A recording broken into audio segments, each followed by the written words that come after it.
അസ്സലാമലൈക്കും dear friends. ഇന്നത്തെ നമ്മുടെ റെസിപ്പി ഒരു വെറൈറ്റി പലഹാരമാണ്. നമ്മുടെ ഈ വീഡിയോ കണ്ടുകൊണ്ടിരിക്കുന്ന സമയത്ത് നിങ്ങൾക്ക് ഇഷ്ടപ്പെടുകയാണെങ്കിൽ ഒന്ന് ലൈക്ക് ചെയ്തേക്കണേ. അതുപോലെ തന്നെ നമ്മുടെ ഈ ചാനൽ ആദ്യമായിട്ട് കാണുന്നവരും ഇതുവരെയും സബ്സ്ക്രൈബ് ചെയ്യാത്തവരും പ്ലീസ് ഒന്ന് സബ്സ്ക്രൈബ് ചെയ്തേക്കണേ. ഞാനിടുന്ന വീഡിയോസ് ഉടനടി കിട്ടുന്നതിനായി സബ്സ്ക്രൈബ് ബട്ടന്റെ തൊട്ടടുത്ത് കാണുന്ന ബെല്ലൈക്കൺ കൂടി ക്ലിക്ക് ചെയ്തിട്ട് ഓൾ എന്ന ഓപ്ഷൻ എനേബിൾ ചെയ്യാനും മറക്കല്ലേ.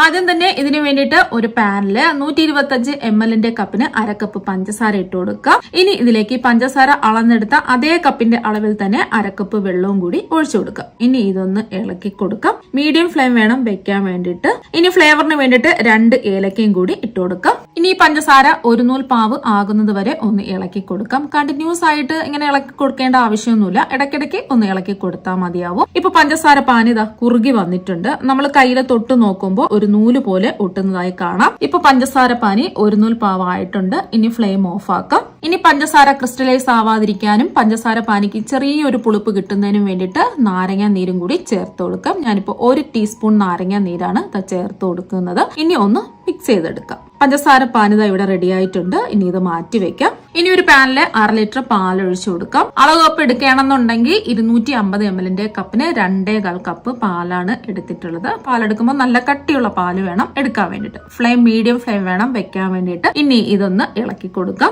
പാലൊന്ന് ചെറുതായിട്ട് ചൂടാവട്ടെ. ഇപ്പൊ പാലൊന്ന് ചെറുതായിട്ട് ചൂടായിട്ടുണ്ട്. ഇനി ഇതിലേക്ക് 4 ടേബിൾ സ്പൂൺ പാൽപ്പൊടിയും കൂടി ഇട്ട് കൊടുക്കാം. പാൽ ചെറുതായിട്ട് ചൂടായിട്ട് വേണം പാൽപ്പൊടി ചേർത്ത് കൊടുക്കാൻ വേണ്ടിട്ട്. പാൽ ഒരുപാട് ചൂടാവരുത്. പാൽ ഒരുപാട് അങ്ങ് ചൂടായിട്ട് പാൽപ്പൊടി ഇടരുത്. എന്നാൽ പിന്നെ പാൽപ്പൊടിയും പാലുമായിട്ട് മിക്സ് ആയി കിട്ടില്ല. പാൽപ്പൊടി നല്ലവണ്ണം മിക്സ് ആവാതെ കട്ടകൾ പോലെ കിടക്കും. അങ്ങനെ കട്ടകൾ ഉണ്ടാവാതിരിക്കാൻ വേണ്ടിയിട്ടാണ് ചെറിയ ചൂടോട് കൂടി ആകുമ്പോൾ തന്നെ പാൽപ്പൊടി ചേർത്ത് കൊടുക്കുന്നത്. പാൽപ്പൊടി ചേർത്ത് കൊടുത്തത് കൊണ്ട് കൈവിടാതെ ഇളക്കി കൊടുക്കുക, അല്ലെങ്കിൽ അടിക്ക് പിടിക്കും. പാൽപ്പൊടി ചേർത്ത് കൊടുക്കണമെന്ന് നിർബന്ധമൊന്നുമില്ല. പാൽപ്പൊടി ഉണ്ടെങ്കിൽ പാൽപ്പൊടി ചേർത്ത് കൊടുത്താൽ മതിയാവും. പാൽപ്പൊടി ഇല്ല എങ്കിൽ പാല് വറ്റിച്ച് നമ്മൾ ഒഴിച്ചു കൊടുത്ത പാലിന്റെ പകുതി അളവാക്കി എടുക്കുക. ഇപ്പൊ എല്ലാം എന്താ ഒന്ന് വറ്റി വന്നിട്ടുണ്ട്. ഇനി ഇതിലേക്ക് മധുരത്തിന് ആവശ്യമായ പഞ്ചസാര കൂടി ഇട്ട് കൊടുക്കാം. ഞാനിപ്പോ 1 ടേബിൾ സ്പൂൺ പഞ്ചസാരയാണ് ഇതിലേക്ക് ഇട്ട് കൊടുക്കുന്നത്. പാൽപ്പൊടി പാലിൽ ചേർത്തത് കൊണ്ട് 1 ടേബിൾ സ്പൂൺ പഞ്ചസാര ഇട്ട് കൊടുത്താൽ മതിയാകും. പാൽപ്പൊടിയിൽ അത്യാവശ്യം മധുരമുണ്ട്. പാൽപ്പൊടി പാലിൽ ചേർത്തിട്ടില്ലെങ്കിൽ 2 ടേബിൾ സ്പൂൺ പഞ്ചസാര ഇട്ട് കൊടുക്കുക. ഇനി ഒന്ന് ഇളക്കി കൊടുക്കാം.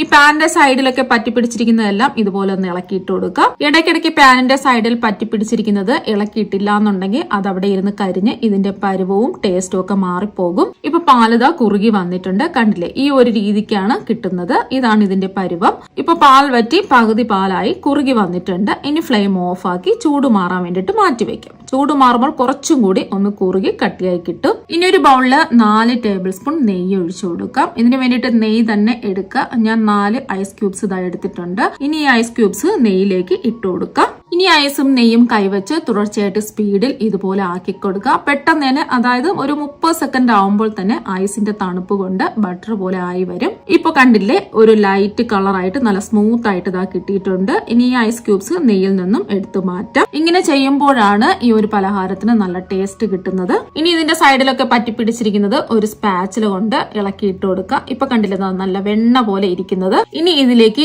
250 ml കപ്പിന് 1 കപ്പ് മൈദ ഇട്ട് കൊടുക്കാം. ഇനി ഇത് കൈവച്ച് തിരുമി സോഫ്റ്റ് ആയിട്ട് നെയ്യും മൈദയും കൂടി യോജിപ്പിച്ചെടുക്കാം. വല്ലാതെ അങ്ങ് കുഴച്ച് മാവ് പോലെ ഉരുട്ടി ഹാർഡാക്കി എടുക്കരുത്. ജസ്റ്റ് മെല്ലെ ഒന്ന് കൈവച്ച് നെയ്യും മാവും കൂടി യോജിപ്പിച്ചെടുക്കാം. ഇപ്പൊ കണ്ടില്ലേ, പുട്ടിനൊക്കെ മാവ് നനച്ചെടുക്കുന്നത് പോലെ പൊടി പൊടിയായിട്ട് ഇത് കിട്ടിയിട്ടുണ്ട്. ഈ ഒരു രീതിക്ക് വേണം മാവ് മിക്സ് ചെയ്തെടുക്കാൻ വേണ്ടിയിട്ട്. ഇനി ഇതിലേക്ക് നല്ല തണുത്ത പാൽ ഒഴിച്ചു കൊടുക്കാം. ഞാനിപ്പോ 125 ml കപ്പിന് 1/2 കപ്പ് നല്ല തണുത്ത പാലാണ് ഒഴിച്ചു കൊടുക്കുന്നത്. ഇനി കൈവച്ച് നല്ലതുപോലെ ഒന്ന് മിക്സ് ചെയ്തെടുക്കാം. ഇപ്പൊ ഒന്ന് മിക്സ് ചെയ്തെടുത്തിട്ടുണ്ട്. ഇനി ഇതിലേക്ക് നല്ല തണുത്ത വെള്ളം കൂടി ഒഴിച്ചു കൊടുക്കാം. ഞാനിപ്പോ ആദ്യം 1 കപ്പ് വെള്ളമാണ് ഒഴിച്ചു കൊടുക്കുന്നത്. ഒരുമിച്ചങ്ങ് വെള്ളം ഒഴിക്കരുത്.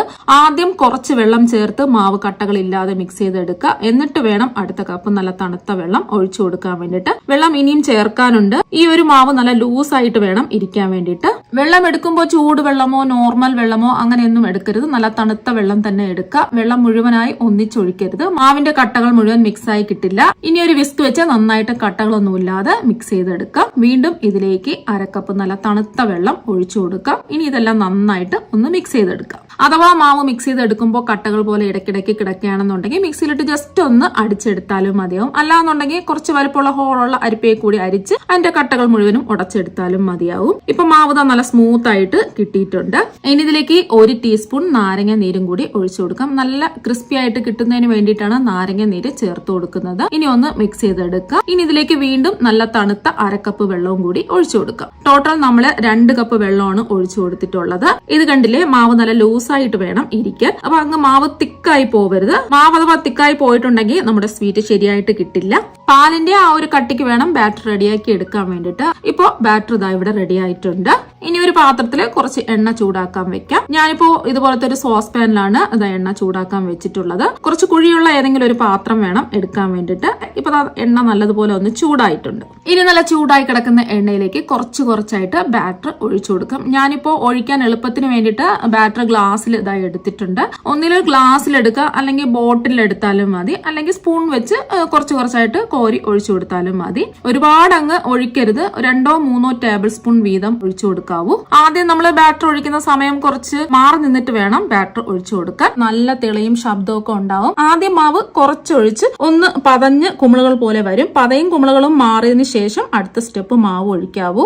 നമ്മൾ മാവ് ഒഴിച്ചു കൊടുക്കും തോറും സൈഡിലേക്ക് മാറി നടുവിലായിട്ട് ഒരു സ്പേസ് ഉണ്ടാവും. ആ സ്പേസിലായിരിക്കണം അടുത്ത സ്റ്റെപ്പ് മാവ് കുറച്ച് വീതം ഒഴിക്കാൻ വേണ്ടിയിട്ട്. ഒഴിക്കുമ്പോൾ പ്രത്യേകം ശ്രദ്ധിക്കുക, മാവ് ഒഴിക്കുന്നത് ഒരുപാടായി പോകരുത്. എന്നാൽ പിന്നെ ഇത് പതഞ്ഞ് പൊങ്ങിക്കളയും. അതൊന്ന് പ്രത്യേകം ശ്രദ്ധിക്കുക. നടുവിലായിട്ട് ഇതുപോലെ ഹോള് വന്നില്ല എന്നുണ്ടെങ്കിൽ ഒരു സ്പൂൺ വെച്ചിട്ട് ചെറിയ ഒരു സ്പേസ് ഇട്ട് കൊടുത്താൽ മതി. ഇത് മാവ് ഒഴിച്ച് എണ്ണയിൽ നിന്നും കോരി മാറ്റുന്നവരെ മീഡിയം ടു ഹൈ ഫ്ലെയിം വേണം വെക്കാൻ വേണ്ടിയിട്ട്. ഫ്ലെയിം കുറച്ച് വെക്കുകയാണെന്നുണ്ടെങ്കിൽ ഈ സ്വീറ്റ് കറക്റ്റ് ആയിട്ട് വരില്ല. നമ്മൾ എടുക്കുന്ന പാത്രത്തിന്റെ സൈസിനനുസരിച്ചാണ് ബാറ്റർ ഒഴിച്ചു കൊടുക്കേണ്ടത്. ഞാനിപ്പോ ഒരു മീഡിയം സൈസ് സോസ് പാൻ ആണ് എടുത്തിട്ടുള്ളത്. ഇപ്പൊ ഞാൻ ഒരു ഗ്ലാസ് ഫുൾ ആയിട്ട് കുറച്ച് മാവ് ഒഴിച്ചു കൊടുത്തിട്ടുണ്ട്. അത്യാവശ്യം നല്ല വണ്ണത്തിൽ വേണം ഇതിരിക്കേണ്ടത്. തീരെ കനം കുറച്ച് ഉണ്ടാക്കരുത്. തീരെ കനം കുറവാണെന്നുണ്ടെങ്കിൽ എണ്ണയിൽ നിന്നും കോരി എടുക്കുന്ന സമയം പൊട്ടിപ്പോകും. അതുകൊണ്ട് ഇത് അത്യാവശ്യം നല്ല കനം വേണം. അത്യാവശ്യം നല്ല വണ്ണം ആകുന്നത് വരെ കുറച്ച് മാവ് ഒഴിക്കുക. അപ്പൊ നല്ല വണ്ണം ആയിക്കഴിഞ്ഞാൽ മാവ് ഒഴിക്കുന്നത് നിർത്താം. ഇപ്പോൾ ഞാൻ എടുത്ത ഒരു ഗ്ലാസ് മാവ് ഫുള്ളായിട്ട് കുറച്ച് വീതം ഒഴിച്ചു കൊടുത്തിട്ടുണ്ട്. അതുപോലെ തന്നെ ഇത് തിരിച്ചിട്ട് കൊടുക്കേണ്ട ആവശ്യമൊന്നുമില്ല.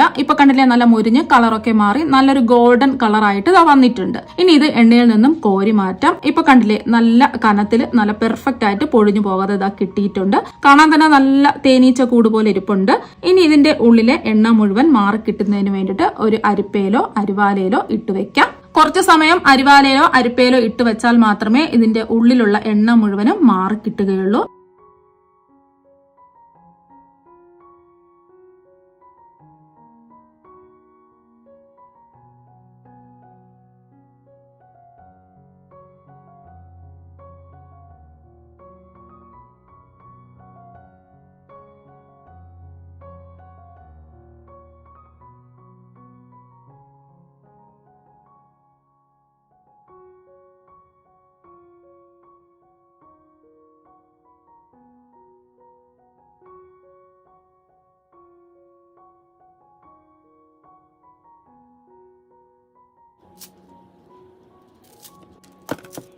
ഇപ്പൊ ഇതിന്റെ ചൂട് ചെറുതായിട്ടൊന്ന് മാറിയിട്ടുണ്ട്.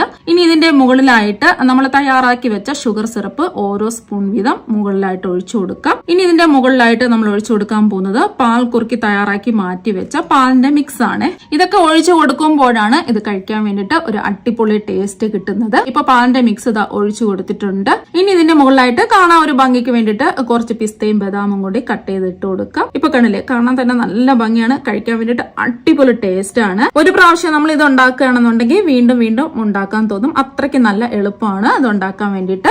ഇനി ഇതിൽ നിന്നും ഒരെണ്ണം എടുത്ത് മുറിച്ചും കൂടി കാണിച്ചുതരാം. നല്ല ക്രിസ്പി ആയിട്ടിരിപ്പുണ്ട്. വീട്ടിൽ എന്തെങ്കിലും ഫംഗ്ഷനോ അതോ പാർട്ടിയോ ഒക്കെ വരുന്ന സമയത്തും അതുപോലെ ഗസ്റ്റ് ഒക്കെ വരുന്ന സമയത്തും ഇത് ഉണ്ടാക്കി കൊടുക്കുക. അപ്പൊ നിങ്ങൾ എല്ലാവരും ഇതുപോലെ ഒരു പ്രാവശ്യം ഒന്ന് ട്രൈ ചെയ്ത് നോക്കുക. തീർച്ചയായും നിങ്ങൾക്ക് എല്ലാവർക്കും ഇഷ്ടപ്പെടും. അപ്പൊ നമുക്ക് മറ്റൊരു വെറൈറ്റി വീഡിയോ ആയിട്ട് വീണ്ടും കാണാം. താങ്ക്